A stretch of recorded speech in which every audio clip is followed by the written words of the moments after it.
Richard Fitzwilliams hurls venomous insults at Sussexes as destructive Oprah chat unmasked. Richard Fitzwilliams, a royal commentator and author, has claimed that the Duke and Duchess of Sussex portrayed themselves as victims during the extremely destructive Oprah interview. Prince Harry and Meghan Markle portrayed themselves as victims and made claims that didn't stand up to scrutiny during their explosive Oprah interview, a royal expert has claimed. Richard Fitzwilliams' assertions come after recent polls in the United States show a decline in popularity for the couple, who last year stepped down from royal duties. Harry and Meghan's interview with Oprah Winfrey aired in the UK on March 8 this year and drew a staggering 5,380 Ofcom complaints by the end of the month. Yet more disgruntled viewers contacted the watchdog in April. Mr. Fitzwilliams, a royal commentator and author, described the interview as extremely destructive. He told that, "It is perhaps not surprising that recent polls in the United States are pointing to a reassessment of the Sussexes. It will be interesting to see if this trend continues. They initially had huge support after giving the extremely destructive interview with Oprah. A lot of what they said, whilst portraying themselves as victims, never stood up to scrutiny. Also, their estrangement from the royal family, following on that from Meghan's family save for Doria, is a far from encouraging background for their philanthropic work." Royal commentator and film critic Richard Fitzwilliams weighed in on why the Sussexes' primetime special, which had high ratings, didn't snag the award.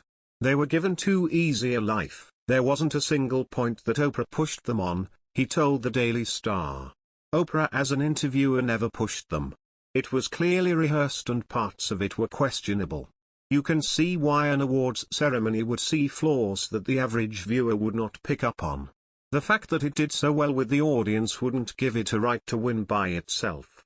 Several claims made by the couple during that sit-down with Oprah were later debunked, including what Meghan said about Archie not getting a title.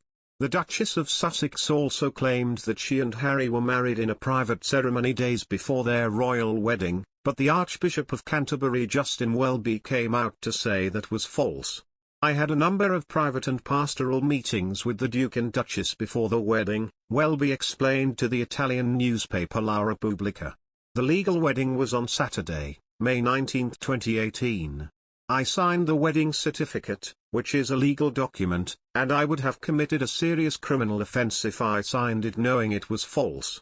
In the controversial interview, Harry and Meghan told how a member of the royal family had made remarks about the color of their son Archie's skin, although they decided against naming the person in question. According to a recent YouGov poll, their reputations have also continued to suffer in the UK. Harry's positive opinion ranking has fallen 9 points since April to 34%, whereas Meghan's has dropped 3 to 26%, states the poll, which collected data between August 27 and August 29.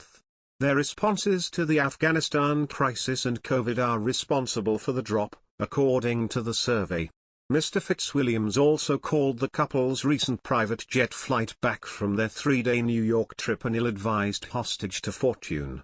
He said, "They will have taken little or no notice of what the British press will have said, but it was an ill-advised hostage to fortune to travel back to California on a private jet, after emphasizing the need to cut emissions to save the planet."